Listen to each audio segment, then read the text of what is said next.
డాలర్స్లో ఆయన మాట్లాడిన మాటలు ఎలా ఉన్నాయి అంటే ఎలా అనిపిస్తోంది? బ్యాలెన్స్డ్గా మాట్లాడా? ఓ పక్కన రెడ్ బుక్ అంటూ వాళ్ళని సంతృప్తి పరుస్తూనే ఎట్ ది సేమ్ టైం చట్టబద్ధంగానే పోతామని చెప్పేసి, ఎట్ ది సేమ్ టైం విజయవాడలో ఈ ఛానల్ తర్వాత మళ్ళా ఆ కేసులో ప్రోగ్రెస్ వరుసగా వంశీ అనుచరులు కానీ లేకపోతే దాంట్లో ఉన్న నిందితులు కానీ లొంగిపోవటాన్ని బట్టి చూస్తే. సార్, ముందుగా సురేష్ గారు మీకు అట్లాగే ప్యానెల్లో ఉన్న సభ్యులందరికీ కూడా శుభ సాయంత్రం అండి. అట్లాగే మన వీక్షకులు అందరికీ కూడా నమస్కారం.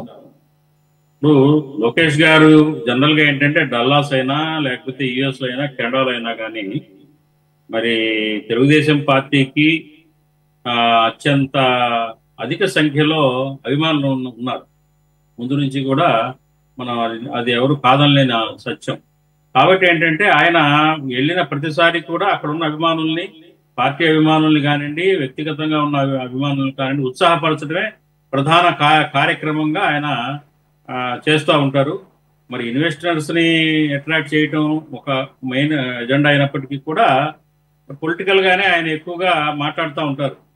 వెళ్ళినప్పుడు విదేశాలకు, ముఖ్యంగా అమెరికా వెళ్ళినప్పటికైనా వెళ్ళినప్పుడైనా కానివ్వండి, కెనడా అయినా కానివ్వండి.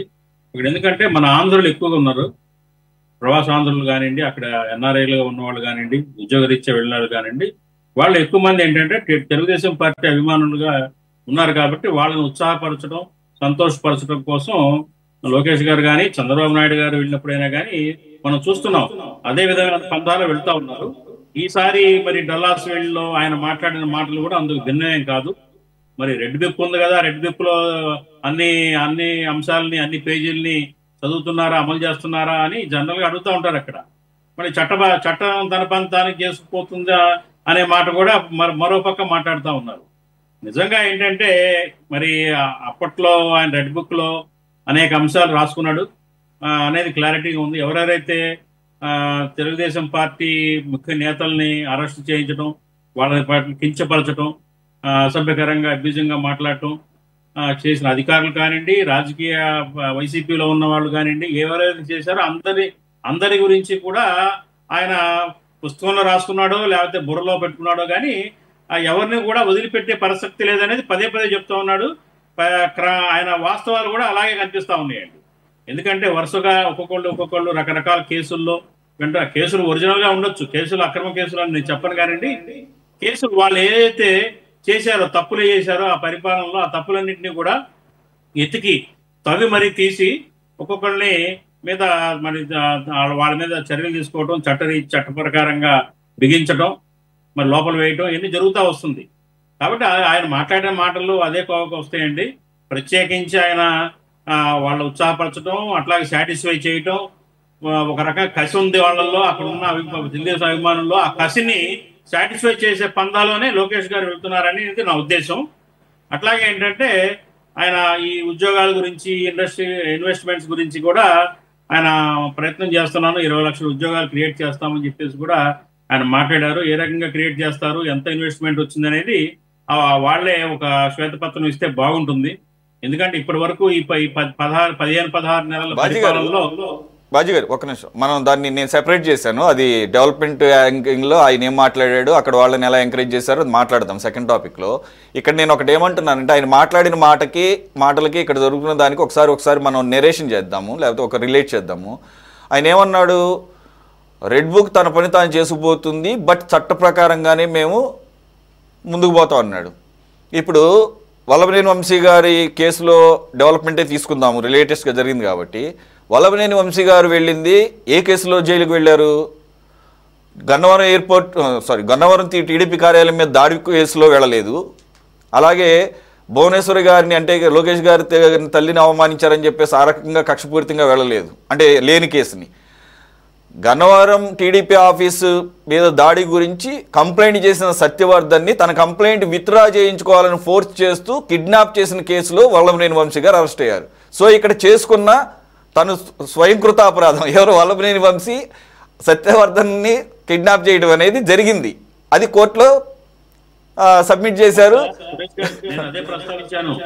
ఇప్పుడు లోకేష్ గారు తల్లి గారిని దూషించారు అన్న కేసు ఆ పాయింట్ మీద చట్టపరంగా ఎవరైనా కంప్లైంట్ ఇచ్చి కేసు పెట్టారండి? లేదు కదా. ఆ పాయింట్ మీద ఎక్కడా కూడా ఎఫ్ఐఆర్ అనేది ఆయన మీద లేదు. అలాగే టీడీపీ ఆఫీస్ మీద దాడి జరిగిన దాని మీద కూడా అది సివియారిటీ లేదు. అక్కడ ఏమైంది, ఎస్సీ ఎస్టీ అట్రాసిటీగా అక్కడ ఉన్న ఒక ఎంప్లాయీని ఆయన దుర్భాషలాడడం, కిడ్నాప్ చేయడం అనేది ప్రధానంగా ఫోకస్ లోకి వచ్చింది. ఇవాళ మీరు చూసుకోండి, ఎవరైనా కానీ వైసీపీలో తెలుగుదేశం శ్రేణుల్ని ఇబ్బంది పెట్టిన నాయకులు ఎవరైతే ఉన్నారో వాళ్ళు పెట్టిన నాయకుల మీద డైరెక్ట్ కేసులు లేవు. ఇప్పుడు టీడీపీ కార్యాలయం చంద్రబాబు గారి ఇంటి మీద జోగి రమేష్ గారు దండయాత్ర చేశారు, దాని మీద డైరెక్ట్ గా కేసుల్లో సివియారిటీ లేదు. కానీ ఆయన దేని మీద అరెస్ట్ అయ్యాడు? లిక్కర్ కేసు, నకిలీ మద్యం కేసు. అర్థమైందండి. అట్లాగే ఎవరైతే మరి వాళ్ళని ఇబ్బంది పెట్టారో వాళ్ళు ఏ దాంట్లో ఇరుక్కున్నారు, వాళ్ళు అధికారంలో ఉన్నప్పుడు ఏ తప్పులు చేశారు అనేది ఆ తప్పుల్ని వెతికే కార్యక్రమంలో చాలా సీరియస్ గా ఉన్నారు. ఆ తప్పుల మీదే చట్టంగా బిగిస్తారు వీళ్ళు. అదే జరుగుతా వచ్చింది, జరగబోయేది కూడా అదే. డైరెక్ట్ గా ఇప్పుడు ఎవరో ఒక నాయకుడు ఇంకొకరు అసెంబ్లీలో బూతులు తిట్టారండి, ఆ బూతులు తిట్టిన దాని మీద ఎక్కడ కేసులు లేవు, ఎక్కడా కూడా ఎఫ్ఐఆర్ బుక్ అవ్వాలా, ఎవరు ఫిర్యాదు చేయాల. అట్లాగే బహిరంగంగా మీడియా ముందు ఇంకొకరి ముందు తిట్టుకున్నారు, ఆ తిట్ల పురాణం మీద కేసులు లేవు. కానీ మనసులో ఉంటుంది అది, మమ్మల్ని తిడతాడా వీడు, మమ్మల్ని ఈ రకంగా మాట్లాడతాడా అని లోపల ఉంటుంది. దాని యొక్క ప్రతిఫలం ఏంటంటే ప్రతిస్పందన ఏదో రకంగా ఏం కేసులు, వీళ్ళు ఏం తప్పులు చేశారు. అలాగని బూటకప్పు కేసులు పెడుతున్నారని అంటలేదండి. అఫ్ కోర్స్ వాళ్ళు తప్పులు చేసిన ఇన్వాల్వ్మెంట్ అయిన వాటిని వెతికి తీస్తున్నారు బయటకి. ఒక్కొక్కళ్ళు ఎక్కడెక్కడ ఏం తప్పులు చేశారని వెతికి తీసి దానికి చట్టపరమైన ఫ్రేమింగ్ లో బిగించి ఆ ఫ్రేమింగ్ లోనే వీళ్ళ మీద కేసులు పెట్టే కార్యక్రమం సాగుతుంది. అది కొనసాగుతుందండి చివరిదాకా. అది 5 ఏళ్ల కాలం కొనసాగుతానే ఉంటుంది.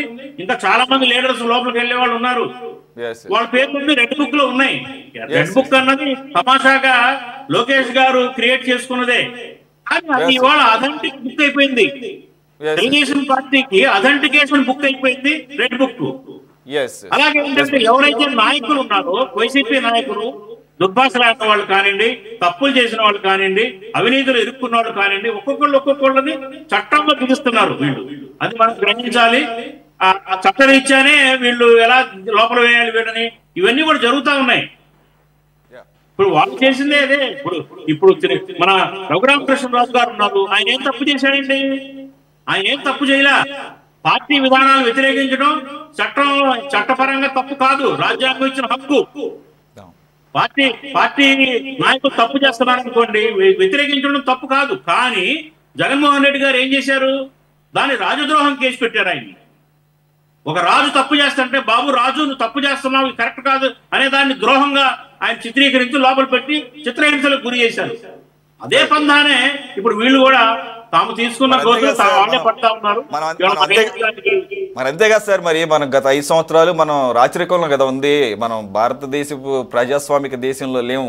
మనం గోన్ బ్యాక్ టు ఏన్షియంట్ ఎరా. ఇవాళ ఏదో పగ తీర్చుకుంటున్నారు, మా మీద అన్యాయంగా కేసులు పెడుతున్నారు అని వైసీపీ నేతలు ఇవాళ గగ్గోలు పెట్టే అర్హత వాళ్ళకి లేదు.